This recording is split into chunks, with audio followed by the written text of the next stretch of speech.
وَهُوَ يَتَوَلَّى الصَّالِحِينَ، وہ اللہ نیکوکاروں کا سرپرست ہے.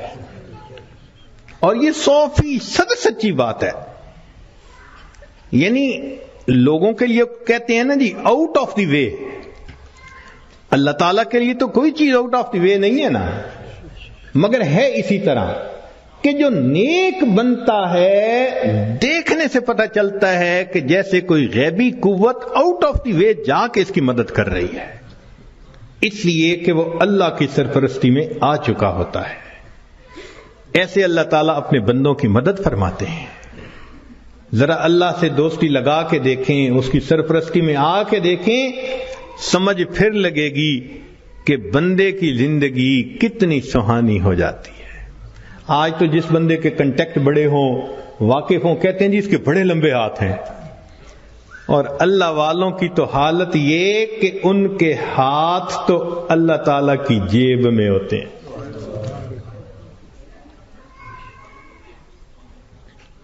اللہ اپنے بندوں کی کیسے مدد کرتا ہے، ذرا ایک دو واقعات سن لیجئے.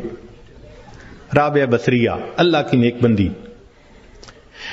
اپنے صومعے میں عبادت کرتے کرتے تھک گئیں تو سو گئیں.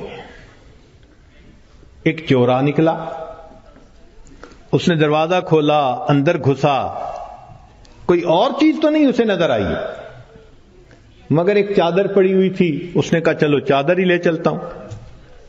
جب چادر اس نے اٹھائی اور واپس جانے لگا، ایسا سر چکرایا کہ اس کو آنکھوں کے آگے اندھیرا ہو گیا، دروازہ نظر ہی نہیں آیا.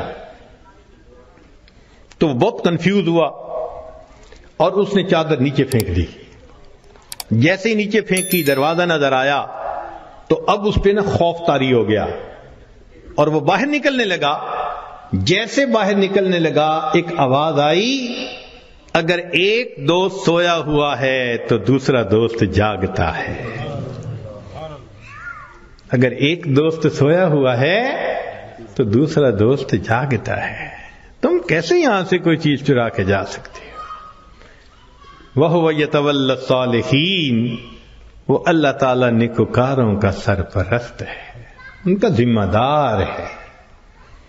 چنانچہ ایک بڑھیا کا واقعہ لکھا ہے کہ اس کا گھر بادشاہی محل کے ذرا قریب تھا، اکیلی تھی. ایک دن اس کو رشتہ داروں کے ہاں تقریب میں جانا پڑ گیا تو وہ چلی گئی اور وہاں اس کو 1-2 مہینے لگ گئے. جب 2-4 مہینے کے بعد واپس آئی تو وہ بڑھیا اپنا گھر دیکھتی ہے تو گھر نظر نہیں آتا. اس نے کسی سے پوچھا کہ یہاں تو میرا گھر تھا. انہوں نے کہا بھئی تو یہاں تھی نہیں، اور یہ بادشاہ کے محل کو تھوڑا سا ایکسٹینڈ کرنا تھا، تو جب 2-4 دن دیکھا کہ کوئی یہاں ہے ہی نہیں تو تمہارا تالا پولیس نے کھول لیا، اندر بھی کچھ اتنا تھا نہیں تو تمہاری کوٹھڑی کو گرا کے بادشاہ کے محل کی ایکسٹینشن کر دی گئی. تو جب اس بڑھیا نے یہ سنا نا کہ تم تو یہاں تھی نہیں اس لیے تمہارے گھر کو گرا دیا گیا، تو بڑھیا نے آسمان کی طرف دیکھ کے کہا اللہ میں تو یہاں نہیں تھی، تو تو یہی تھا. میں یہاں نہیں تھی، تو تو یہی تھا. یہ لفظ اس کے کہنے تھے کہ جو ایکسٹینشن کی ہوئی عمارت تھی اس کی چھت زمین کے اوپر آ گئی. نیک لوگ دنیا میں لاوارث نہیں ہوا کرتے، اللہ ان کا وارث ہوتا ہے. اگر ہمیں اپنے والد کے وارث ہونے پہ اتنا اطمینان ہوتا ہے، بیوی کو خاوند کے وارث ہونے پہ اتنا اطمینان ہوتا ہے، تو اگر کسی کا وارث اللہ رب العزت بن جائے تو سوچو پھر اس کے کیا مزے ہوں گے. اس کی مثال یوں سمجھیے کہ ہم نوجوان کالج یونیورسٹیوں میں پڑھتے ہیں نا، تو اگر تو ان کا GPA بہت اچھا ہو تو فل اسکالرشپ مل جاتا ہے، اور فل اسکالرشپ والے بچے کو پڑھنے میں کوئی دقت ہی نہیں ہوتی.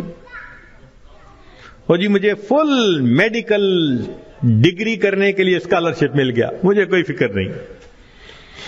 اور جس بندے کو اسکالرشپ نہیں ملتا اس کو میڈیکل کرنا قرضوں کے بوجھ میں دب جاتا ہے بیچارہ. ہم نے بچوں کو دیکھا ان ملکوں میں ساری عمر نوکریاں کر کے بڑھاپے تک اپنے زمانے طالب علمی کے قرضے اتارتے رہتے ہیں.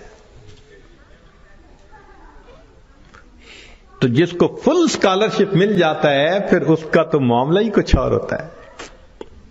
یوں سوچئے کہ ایک 100 منزلہ عمارت ہے اور اس میں لفٹ لگی ہوئی، ایلیویٹر لگا ہوا ہے، اور ہمارا کام ہے بس پش دبا کے دروازہ کھولیں اور سوار ہو جائیں.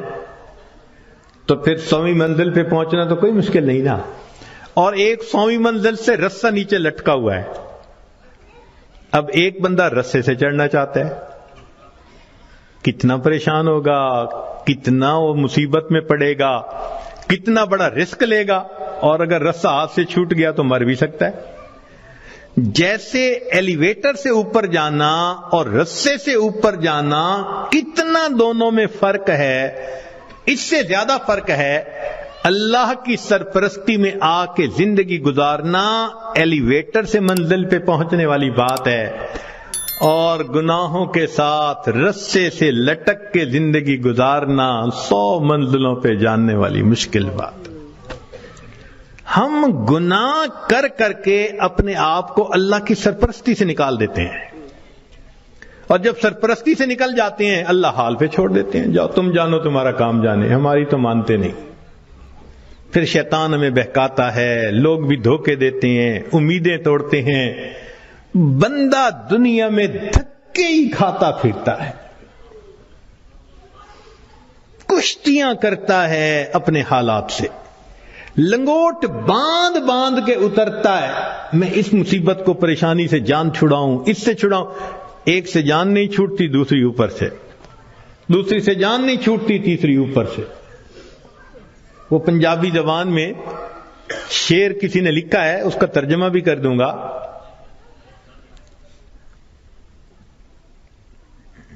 اس دکھی حیاتی دے پینڈیاں وچ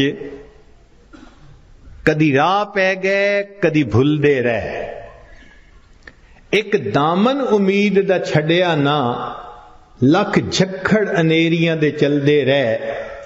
پت جھڑ دے جھڑے ہوئے پتیاں وانگ، اسی تیرے جہان وچ رل دے رہے، پر دامن امید دا چھڑیا نہ، اسی نال تقدیر دے گھل دے رہے. جیسے پت جھڑ کے موسم میں خشک پتا ہوتا ہے، کبھی ہوا نے یہاں پھینکا کبھی وہاں پھینکا، اللہ کا سہارا چھوڑ کے بندے کا یہی حال ہوتا ہے. تو ایک ہے نیکوکاری کو اختیار کرنا اور اللہ کی سرپرستی میں آ جانا. اللہ ہر کام کو سنوارتے ہیں. حدیث پاک میں ہے، اے میرے بندے، تو صبح کے وقت اگر میری عبادت کر لیا کر، میں سارا دن تیرے کاموں میں تیری کفایت کروں گا. اللہ اکبر. اللہ تعالیٰ ذمہ داری لے رہے ہیں. ہم سے فجر کی نماز نہیں پڑھی جاتی، اشراق ہی نہیں پڑھے جاتے. ہم سے زیادہ کون پاگل ہوگا کہ جس کے ساتھ اتنا بڑا اللہ نے وعدہ کر لیا اور ہم اس وعدے سے فائدہ نہیں اٹھا پا رہے. ایک بچہ بھی ہم سے زیادہ عقل مند کہلائے گا. کیوں ہم پریشانیوں کی زندگیوں میں پڑ گئے ہیں؟ اس لیے کہ نفس کی خواہشات پوری کرتے ہیں. تو نفس کی خواہشات پوری کر کے، گناہ کر کے اللہ کی سرپرستی میں نکل جانا، یہ کہاں کی عقل مندی ہے؟ اور گناہوں کو کر کے کہاں کا سکون ملتا ہے؟ حضرت مفتی محمد شفیع رحمۃ اللہ علیہ فرمایا کرتے تھے کہ تم جتنا چاہو گناہ کرو، تم جتنا چاہو گناہ کرو، اگر اللہ نے تمہاری اسی زندگی کو دوزخ کی مانند نہ بنا دیا، تم میرا نام بدل دینا. اور واقعی ایسا ہوتا ہے. جو گناہوں کا استقرار اسی کو دیکھا، اجی مر جاتے تو اچھا تھا. اس کا مطلب اتنا تو پریشان ہے نا. دنیا کی زندگی ایسے ہوتی ہے جیسے جہنم میں ہوتا ہے وہ بندہ. تو گناہوں کے راستے پہ اطمینان نہیں ہے. اطمینان، سکون، کامیابیاں، سکھ اگر دیکھا تو وہ نیکی کے راستے پہ دیکھا ہے. وَهُوَ يَتَوَلَّى الصَّالِحِينَ، وہ اللہ تعالیٰ نیکوکاروں کا سرپرست ہے۔ اللہ تعالیٰ تو چاہتے ہیں میرے بندے تمہیں میں اتنا دوں کہ تم بس کرو، مگر میری نعمتوں کا شکر ادا کرو۔ ہم نعمتیں لینے کو تو تیار ہیں، شکر کرنے کی فرصت نہیں، نماز پڑھنے کے لیے فرصت نہیں۔ اللہ نے فرمایا کہ تم غیر محرم سے نظر کی حفاظت کرو، میں عبادت میں لذت عطا کروں گا۔ نظر کی حفاظت نہیں ہوتی، دعائیں مانگتے ہیں اللہ نماز کی حضوری عطا فرما دے۔ بھئی نماز کی حضوری کیسے ملے گی جب اس کی شرط ہی پوری نہیں ہوئی؟ جب نگاہوں نے جھکنا ہی نہیں سیکھا تو نماز کی حضوری تو آؤٹ آف کوسچن ہے نا۔ پھر تو ہم سوچیں کہ ہم خود بخود پریشانیوں کے راستوں پہ چل رہے ہیں، کانٹوں کے راستوں پہ چل رہے ہیں اپنے نفس کی خواہشات کی وجہ سے۔ اللہ تعالیٰ اس لیے اپنے بعض بندوں کو خوب دیتا ہے، کیوں کہ میرا شکر ادا کریں۔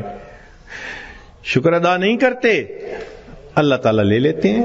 جو پروردگار دینا جانتا ہے وہ پروردگار لینا بھی جانتا ہے۔ پھر کہتے ہیں حضرت صاحب ایک وقت تھا مٹی کو ہاتھ لگاتے تھے سونا بن جاتی تھی، آج تو سونے کو بھی ہاتھ لگاتے ہیں تو مٹی ہو جاتا ہے۔ حالات بدل جاتے ہیں اس لیے کہ ان کے تقاضوں کو پورا نہیں کیا ہوا ہوتا۔ چنانچہ بنی اسرائیل کے 3 آدمی تھے، ان کا ایک واقعہ عجیب ہے، بڑا سبق آموز ہے۔ ان میں سے پہلے بندے کے پاس ایک آدمی آیا اور اس کو کہا بھئی تمہاری کوئی پریشانی؟ اس نے کہا پریشانی تو بہت ہے۔ کیا؟ اس نے کہا بھئی یہ پھل بہری ہے، یہ جو سفید داغ جسم پہ ہو جاتے ہیں، برس کا مریض ہوں میں، اور میری شکل اتنی بری ہو گئی ہے کہ میں نہ مسجد جا سکتا ہوں نہ کسی کے سامنے بیٹھ سکتا ہوں، لوگوں کو کراہت ہوتی ہے مجھ سے، اور لوگ مجھے نیچی نظر سے دیکھتے ہیں، کم نظر سے دیکھتے ہیں۔ تو ایک تو میری یہ پریشانی ہے کہ برس کی بیماری ختم ہو جائے، اور دوسرا رزق کی بھی بڑی تنگی ہے۔ اس نے دعا دی اللہ اس کی بیماری کو دور کر دے اور اس کا رزق وسیع کر دے۔ اللہ تعالیٰ نے اس کی بیماری بھی دور کر دی اور اس کو ایک گائے عطا فرمائی، اونٹنی عطا فرمائی، اور اونٹنی کی نسل اتنی بڑھی کہ وہ تھوڑے عرصے میں ہزاروں اونٹوں کا مالک بن گیا، بڑا ملٹائی ملینر ہو گیا۔ وہ بندہ دوسرے کے پاس گیا، اس سے کہا بھئی آپ کی کوئی پریشانی؟ اس نے کہا جی سر پہ بال نہیں ہے، گنجا ہوں، اور جہاں بیٹھتا ہوں لوگ میرا مذاق اڑاتے ہیں، اور دوسرا یہ کہ کاروبار بھی میرا نہیں چلتا، تو رزق کی بھی پریشانی ہے۔ اس نے دعا دے دی اللہ اس کے بیماری کو بھی دور کر دے، اس کو رزق میں بھی برکت دے دے۔ اللہ کی شان کہ اس کے سر پہ خوبصورت بال بھی اگائے، اور اس کو ایک گائے ملی، اور گائے کی نسل اتنی بڑھی کہ وہ تھوڑے دنوں میں سینکڑوں گایوں کا مالک، امیر آدمی بن گیا۔ پھر وہ بندہ تیسرے کے پاس گیا، وہ آنکھوں سے اندھا تھا، بھئی آپ کی کوئی پریشانی؟ اس نے کہا جی کہ میری پریشانی تو یہ ہے کہ میری بینائی نہیں ہے، لوگوں کے لیے تو فقط رات کو اندھیرا ہوتا ہے اور میرے لیے تو دن کی روشنی میں بھی اندھیرا ہے، اور دوسرا یہ کہ مجھے تو در در کے دھکے کھانے پڑتے ہیں، تو دعا کر دو کہ میرا رزق وسیع ہو جائے۔ اللہ نے اس کی بینائی بھی ٹھیک کر دی، اس کو بکری عطا کر دی، اور بکری اتنی نسل بڑھی وہ ہزاروں بکریوں کا مالک۔ یہ تینوں بندے اپنے وقت میں بنی اسرائیل کے بڑے امیر بندے کہلانے لگے، کروڑوں میں کھیلنے لگے۔ این جب ان کی شہرت تھی، عزت تھی، مال و دولت کی ریل پیل تھی، تو اب پہلے کے پاس وہ بندہ آیا اور کہنے لگا کہ بھئی میں محتاج ہوں، اور اللہ کے نام پہ آپ سے مانگنے کے لیے آیا ہوں، اللہ ہی نے آپ کو سب کچھ دیا ہے، آپ کے پاس تو کچھ نہیں تھا، تو پلیز آپ مجھے کچھ اللہ کے نام پہ دے دیں۔ اس کو بڑا غصہ آیا، انہوں نے کہا یہ تم نے کیسی بات کی ہے کہ تمہارے پاس کچھ نہیں تھا؟ میں تو شروع سے ایسا اور امیر اور یہ اور وہ، کوئی مفت کا کہیں سے پیسہ ملا ہے میاں؟ میں نے کمائی کی ہے، محنت سے کمایا ہے، فلاں کی ہے، خبردار جو تم نے ایسی بات کی کہ تمہارے پاس کچھ نہیں تھا۔ اس نے کہا بھئی مجھ سے خفا نہ ہو، بس آپ جیسے تھے اللہ آپ کو ویسا کر دے، یہ کہہ کے چلا گیا۔ اور وہی ہوا کہ برس کی بیماری بھی دوبارہ ہو گئی، اور ایسی بیماری پھیلی کہ جتنے اس کے اونٹ اونٹنیاں تھے ایک ایک کر کے بالآخر سارے مرتے گئے۔ وہ جہاں تھا وہیں پہنچ گیا، دوسرے کے پاس گیا، بھئی محتاج ہوں، اللہ نے آپ کو اتنا دیا ہے، میں بھی آیا ہوں اللہ کے نام پہ لینے کے لیے، تو آپ دیں۔ ایک وقت تھا آپ کے پاس کچھ نہیں تھا، پھر اللہ نے آپ کو دیا، آج اتنا کچھ ہے۔ اس کو بڑا غصہ آیا، تو کون ہوتا ہے بات کرنے والا؟ بھائی میرا تو باپ ایسا، میرا تو دادا ایسا، پردادا ایسا، میاں میں نے تو فلاں ڈیل ایسی کی تھی، فلاں موقع پہ میں نے ایسا بزنس کیا تھا، اسٹریٹجی ایسی بنائی تھی، تب مجھے پیسے ملے، کوئی کہیں سے مفت کے مل گئے ہیں؟ خبردار جو تو نے کوئی ایسی بات کی۔ اس نے کہا بھائی مجھ سے خفا نہ ہو، اچھا آپ جیسا تھے اللہ آپ کو ویسا کر دے، یہ کہہ کے چلا گیا۔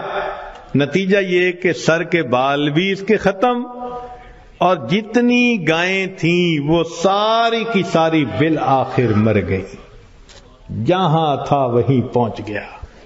پھر یہ تیسرے کے پاس گیا، اس کو جا کے کہا کہ بھئی محتاج ہوں، فقیر ہوں، اللہ کے نام پہ مانگنے آیا ہوں، جس اللہ نے آپ کو دیا، آپ کے پاس تو کچھ نہیں تھا، آج اتنا کچھ اللہ نے دیا ہے تو بھئی مجھے بھی دے دیں۔ جب اس نے یہ بات کہی تو سننے والے بندے کی آنکھوں میں آنسو آ گئے۔ اس نے کہا تم نے بالکل سچ کہا، میں اندھا تھا، در در کے دھکے کھاتا تھا، لوگوں سے بھیک مانگتا تھا، کوئی خدا کا بندہ آیا، اس نے مجھے دعا دی تو اللہ نے میری بینائی بھی ٹھیک کر دی، اور مجھے ایک بکری رب نے دی تھی، پھر اس ایک بکری میں اللہ نے برکت ڈال دی۔ آج تو میاں دو پہاڑوں کے درمیان جتنی بکریاں پھر رہی ہیں یہ ساری میری ہیں، تم آج اللہ کے نام پہ مانگنے آئے ہو، جتنی بکریاں دل چاہتا ہے اس وادی میں سے تم لے کے چلے جاؤ۔ جب اس نے یہ بات کہی تب اس مانگنے والے نے کہا کہ میں تو فرشتہ ہوں، اللہ تعالیٰ نے 3 بندوں کے پاس امتحان کے طور پر بھیجا تھا، 2 اپنی اوقات کو بھول گئے، تو نے اپنی اوقات کو یاد رکھا، اللہ تجھے تیرا رزق نصیب فرمائے۔ یہ بندہ ساری زندگی امیر تر بندہ بن کر زندگی گزارتا رہا۔ دیتا تو اللہ ہی ہے نا ہر ایک کو، تو جب دیتا ہے تو پھر اس کا شکر گزار بندے بھی بنے، مگر ہم نہ شکریاں کرتے ہیں، گناہ کرتے ہیں، جس وجہ سے پھر مصیبت کو دعوت دیتے ہیں۔ تو راستے زندگی گزارنے کے 2 ہیں، ایک ہے نیکوکاری کا راستہ، ایک ہے بدکاری کا راستہ، منمانی کا راستہ۔ اگر آپ غور کریں تو آج کے دور میں منمانی کی زندگی گزارنے والے بہت زیادہ، اور ہر حال میں اللہ کی مان کے چلنے والے بہت تھوڑے۔ نتیجہ کیا ہے؟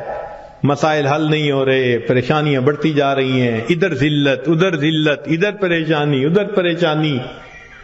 اس کی وجہ یہ ہے کہ ہم نے اپنے آپ کو اللہ کی سرپرستی میں دیا ہی نہیں ہے۔ اگر دے دیتے تو دنیا میں اللہ ہمارے تمام غموں کے لیے کافی ہو جاتے۔ ہماری مثال تو وہ ہے کہ کوئی بلینر انسان ہو اور اس کا بندہ چپڑاسی کی نوکری کے لیے درخواست دیتا پھرے، تو ہر بندہ کہے گا یار تمہارا باپ تو بلینر ہے اور تم پی این کی جاب کے لیے درخواست دے رہے ہو، سویپر کی جاب کے لیے، یہ کیا؟ وہی حال ہے۔ اللہ تعالی ہمیں اپنے سرپرستی میں لینے کے لیے وعدہ فرما رہے ہیں اور ہم اللہ کے وعدے پر آنے کی بجائے خود دنیا کے جھمیلوں میں اپنے رزق کو تلاش کرنے میں لگے ہوئے ہیں۔ یاد رکھیے گا، اللہ فرما برداروں کو بھی رزق دیتا ہے، اللہ نافرمانوں کو بھی رزق دیتا ہے۔ اللہ تعالیٰ فرما برداروں کو بھی رزق دیتا ہے اور اللہ تعالیٰ نافرمانوں کو بھی رزق دیتا ہے، مگر فرق ہے۔ ایک ہوتا ہے کہ آپ نے پرندے کو پنجرے سے نکالا اور پیالے کے اندر دانے ڈال کے اس کے سامنے رکھ دیا، اب وہ اسی پیالے میں سے کھا رہے آرام مزے سے۔ یا آپ نے پنجرے سے مرغی کو نکالا اور یوں دانے پھینک دیے تو وہ دانے چگ رہی ہے مگر دانے اس کو مل رہے ہیں۔ یہ ہے اللہ فرما برداروں کو رزق دیتا ہے، کسی کا ایک ہی جگہ، کسی کا ٹریولنگ کے ساتھ، ادھر بزنس، ادھر امپورٹ، ادھر ایکسپورٹ، مگر اللہ تعالیٰ رزق دیتا ہے ان کو۔ یہ رزق ملتا ہے فرما برداروں کو۔ اور ایک رزق ہوتا ہے کہ آپ نے اگر چوہے کو پھنسانا ہو تو اس کو بھی تو آپ کنڈی کے اندر گوشت کا ٹکڑا لگا کے رکھتے ہیں، پنیر کا ٹکڑا، یہ بھی رزق تو مل رہا ہے نا، مگر کس کے لیے؟ کہ یہ ہمیشہ کے لیے پھنسے، قابو آئے۔ تو نافرمانوں کو بھی اللہ رزق دیتے ہیں مگر چوہے کی طرح کہ یہ پکڑا جائے گا، اس کی گت بنائیں گے۔ اب ہم سوچیں کہ ہم فرما برداروں کا رزق لیتے پھر رہے ہیں یا نافرمانوں کی طرح رزق کماتے پھر رہے ہیں۔ معاملہ تو ہمارے اوپر ہے۔ اللہ تعالیٰ فرماتے ہیں الیس اللہ بکاف عبدا، کیا اللہ اپنے بندے کے لیے کافی نہیں ہے؟ کتابوں میں لکھا ہے اے بندے، ایک تیری مرضی ہے، ایک میری مرضی ہے، اگر تو چاہے کہ تیری مرضی پوری ہو میں تجھے تھکا بھی دوں گا، تیری مرضی کو بھی پورا نہیں ہونے دوں گا، اور اگر تو چاہے کہ میری مرضی پوری ہو تو میرے بندے میں تیرے کاموں کو بھی سنوار دوں گا، تجھے رزق میں بھی وسعت عطا فرما دوں گا۔ تو اللہ کی مان کے ہم چلیں تو اللہ ہمارے سارے مسئلوں کو حل کر دیں گے، چونکہ ہم پھر اللہ کی سرپرستی میں آ چکے ہوں گے۔ اللہ تعالیٰ قرآن مجید میں فرماتے ہیں وعد اللہ الذین آمنوا منکم وعملوا الصالحات لَيَسْتَخْلِفَنَّهُمْ فِي الْأَرْضِ، اجتماعی طور پر نیکوکار بن کر زندگی گزارنے والوں کے لیے اللہ کا وعدہ ہے۔ فرماتے ہیں میں تمہیں زمین کے اندر خلافت عطا کروں گا۔ وَلَيُمَكِّنَنَّ دِينَهُمُ الَّذِي ارْتَضَىٰ لَهُمْ وَلَيُبَدِّلُنَّهُمْ خَوْفَهُمْ أَمْنًا، اور اللہ ان کے خوف کو امن میں بدل دیتے ہیں۔ پھر اللہ تو وعدہ فرما رہے ہیں، وعد اللہ کا وعدہ ہے۔ آج بندہ وعدہ کر دیتا ہے تو اتنا یقین، کیا اللہ کے وعدوں پہ ہم یقین نہیں کرتے؟ تو ہمارے زندگی کی کامیابی کا ایک ہی طریقہ ہے کہ ہم اللہ کے وعدے پر بھروسہ کر کے عہد کریں کہ اللہ آج کے بعد ہم نے نافرمانی نہیں کرنی۔ اب سوال پیدا ہوتا ہے کہ ہم صالحین میں شمار کیسے ہو سکتے ہیں؟ بہت آسان ہے، ذہن سے گناہ کے ارادے کو ختم کر دیجئے، ذہن سے گناہ کے ارادے کو ختم کر دیجئے۔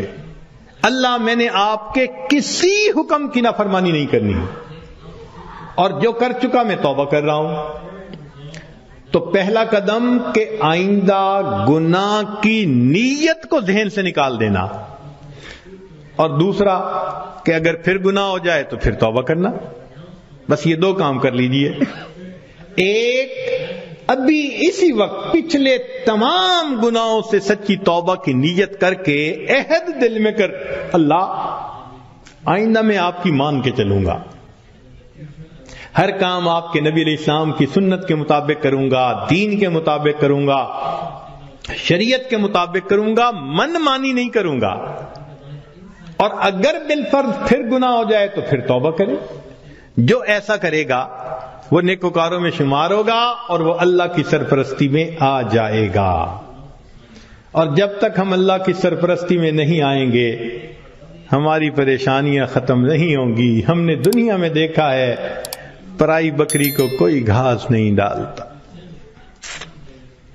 ہم نے کلمہ تو پڑھا نا تو لیبل تو لگ گیا نا کہ یہ مسلمان ہیں.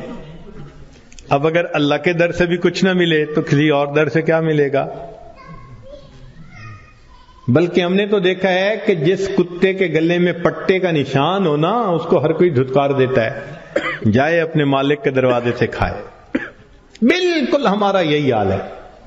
جدھر رخ کرتے ہیں ہمیں دھتکارا جاتا ہے، جاؤ اپنے رب سے مانگو جا کے. اور رب سے مانگنے کے لیے نیک ہم بن نہیں رہے. تو ہمارے پاس کوئی دوسری آپشن نہیں سوائے اس کے کہ زندگیوں کو بدلیں، نیکی پہ آئیں، اللہ تعالی ہمیں اپنی سرپرستی میں لے لیں، پھر اللہ تعالی ہمارے الٹے کاموں کو بھی سیدھا کر دیں گے، ہماری پریشانیوں کو اللہ ختم فرما دیں گے. زندگی گزارنے کا اس سے بہتر کوئی دوسرا راستہ نہیں ہو سکتا.